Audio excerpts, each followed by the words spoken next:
Welcome to the super entertainment channel viewers. आज हम लोग जिस ड्रामा सीरियल पर बात करने वाले हैं वो हर तीसरे घर की कहानी है। और आप लोग भी इस बात से इत्तेफाक करेंगे कि मेरे ये अल्फाज गलत नहीं है। आज हम लोग बात करने वाले हैं औलाद ड्रामा सीरियल के बारे में। ये ड्रामा वाकई में बहुत अच्छा है और ऐसे ड्रामास बनने चाहिए क्योंकि ये रियल स्टोरी पर बेस्ड है।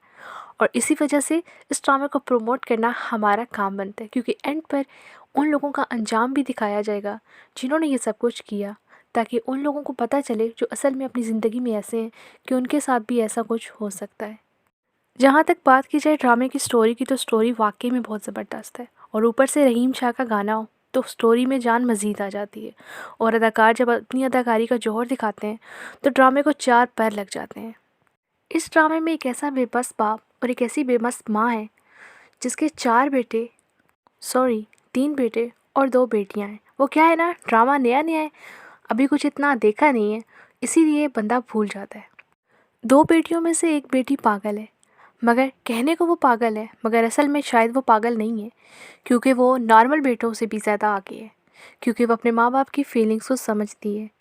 वो ये जानती है कि उसके बाप के साथ जो कुछ वो बेटे कर रहे हैं वो गलत है। तो मोहम्मद अहमद और मरीना ख़ान, कहने को तो इन दोनों के 3 बेटे हैं मगर तीनों में से कोई एक भी काम का नहीं। मगर जब तक बाप अपने खर्चे पर घर चला रहा था ये तीनों बेटे अपने बाप के साथ थे और खुश थे। इन तीनों बेटों को जब जॉब्स मिलती हैं ये बहुत खुश होते हैं, अपने माँ बाप से अपनी हर खबर को शेयर करते हैं, अपनी बहनों का भी ख्याल रखते हैं। मगर जैसे ही इन लोगों को पता चला कि अब इनके बाप की हड्डियों में वो सकत नहीं रही और ना ही उसकी इतनी उम्र रही है कि वो अब नौकरी कर सके और उसे रिटायरमेंट लेना ही होगी, और जब वो रिटायर हो जाता है तो रफ्ता रफ्ता इसके तीनों बेटों ने अपने गिरगिट की तरह रंग बदलना शुरू कर दिया। मोहम्मद अहमद के बड़े बेटे, उसकी बीवी वाकई में बहुत अच्छी है और एक अच्छे ख़ानदान से ताल्लुक़ रखती है, इसीलिए वो अपने सास ससुर का ख्याल रखती है। मगर अपने शौहर को भी तलकीन करती है कि वो उनके साथ ये सलूक ना करे। मगर उसके बावजूद उनका अपना सगा बेटा अपने माँ बाप के साथ जो रवैया और सलूक रखता है, वो सब कुछ जानने के बाद आप लोग खुद भी हैरान और परेशान हो जाएंगे। तो होता कुछ यूँ है कहानी में, जब बाप रिटायर होता है तो आहिस्ता आहिस्ता बेटे अपने रंग बदलना शुरू कर देते हैं। पहले एक बेटा खर्चा उठाता था मगर माँ बाप से तंग आकर घर से चला जाता है अपनी बीवी को लेकर। फिर दूसरे बेटे पर जिम्मेदारी आती है तो वो ये कहता है कि मैं अगर अच्छा हूँ तो इसका मतलब ये है कि हर जिम्मेदारी मुझ पर डाल दी जाएगी, और वो भी शादी कर लेता है किसी लड़की से। और वो लड़की तो अल्लाह का करम और ही कुछ ऐसी होती है कि मज़ीद उसे माँ बाप से दूर कर देती है। You are watching super entertainment. फिर बारी आती है तीसरे बेटे की, जो कि कहने को तो बहुत अच्छा है। पहले बहुत ख्याल रखता था माँ बाप का, मगर जब से उसे भी मालूम हुआ है कि अब बाप के पास वो पैसा वो दौलत नहीं रही और जो कुछ था वो ऑलरेडी हमारे नाम हो चुका है, अब ऐसा कुछ बचा नहीं है जिसे नाम करवाने के लिए अपने रवैये को अच्छा रखना होगा, तो वो भी अपने माँ बाप को छोड़कर चला जाता है। फिर आती है बारी बेटियों की। बेटियाँ तो हमेशा से साथ ही होती हैं, इसीलिए उन माँ बाप की दोनों बेटियाँ उनके साथ हैं। और छोटी जो पागल बेटी है वो तो फिर इस तरह से साथ दे रही है जैसे कोई बेटा भी नहीं देता। वो बेटे जो आपस में कभी लड़े नहीं थे, मगर जब उनको ये कहा गया कि एक कहता है कि माँ बाप को तुम रखो, एक कहता है कि तुम रखो, इसी बात पर, इसी लड़ाई पर दोनों हाथापाई करते हैं और फिर खूब लड़ाई और हंगामा होता है। उनके बाप से कि सब कुछ बर्दाश्त नहीं हो रहा होता, अपनी इतनी तजलील और अपनी बीवी की इतनी तजलील, वो ये सब कुछ खड़े होकर देख भी सके। इसीलिए वो क्या करता है, अपनी बीवी और अपनी बेटियों को लेता है और उस घर को ही छोड़कर चला जाता है। तो अब नई जंग स्टार्ट हो गई कि ये घर किसके हिस्से में आएगा। और इसी जंग में वो दोनों, बल्कि तीनों भाई आपस में लड़ते हैं। कोई एक भी होना जो अक्लमंद हो पीछे हट जाए, नहीं, ऐसा नहीं होता। माँ और बाप दोनों का दिल दुखाने के बाद उन्हें क्या लगता था कि वो खुश रहेंगे, इसी वजह से उनको इस दुनिया और आखिरत दोनों में सज़ा तो भुगतनी ही है। तो पहले खैर से बारी आती है बड़े बेटे की, जिसे करप्शन के चक्कर में जेल की हवा खानी पड़ती है। उस वक्त उसके भाई, उसके दोस्त, हत्ता कि उसकी बीवी, कोई उसके काम नहीं आता, जिनके लिए वह सब कुछ करता था। मगर वहाँ पर भी, उस मोड़ पर भी बाप ही उसके काम आया। उसका बाप उससे मिलने आता है, वो बाप से माफ़ी मांगता है क्योंकि उसे अपनी गलती का एहसास हो चुका है। मगर वो बाप जो इतनी ठोकरें खाने के बाद, अपनी औलाद का असल रूप देखने के बाद, क्या दोबारा से माफ़ी देगा उन लोगों को? अपने बेटे को इस हालत में देखकर मोहम्मद अहमद जेल से चला जाता है और वहाँ पर उसका बेटा अकेला तनहा रोता रहता है।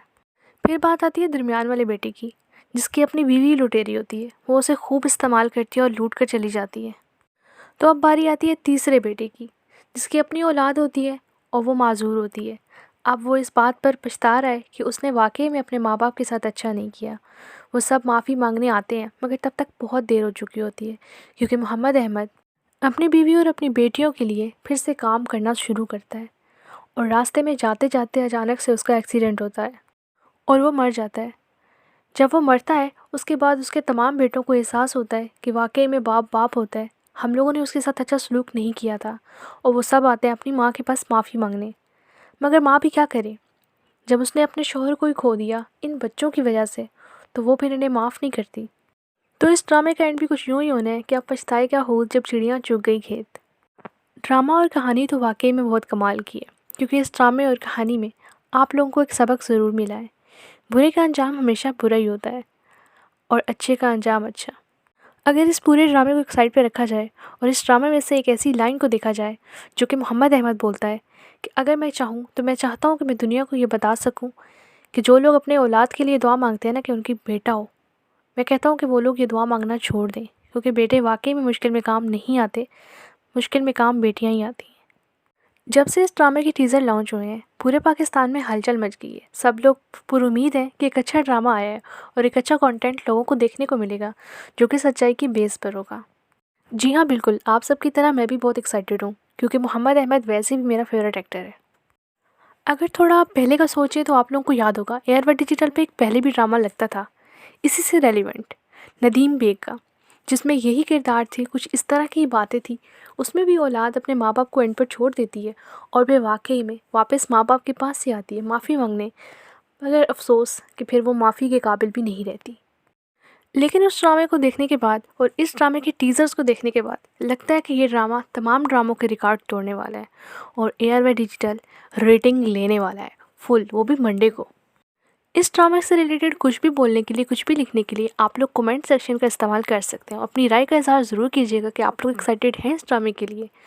और हाँ, सुपर एंटरटेनमेंट चैनल को सब्सक्राइब करना बिल्कुल भी ना भूलिएगा। देखते रहिए सुपर एंटरटेनमेंट, दुआओं में याद रखिएगा। और इस ड्रामे से मुतल्लिक और बाकी तमाम ड्रामा से मुतल्लिक मालूमात हासिल करने के लिए हमें सब्सक्राइब कर लीजिए और हमारी वीडियोज़ को देखते रहिए और हमें दुआ देते रहिए और हमें इसी तरह खुश देखते रहिए ताकि हम खुश रहकर आप लोगों के होंठों पर खुशियाँ बिखेरते रहें। दुआ में याद रखिएगा। खुदा हाफिज़।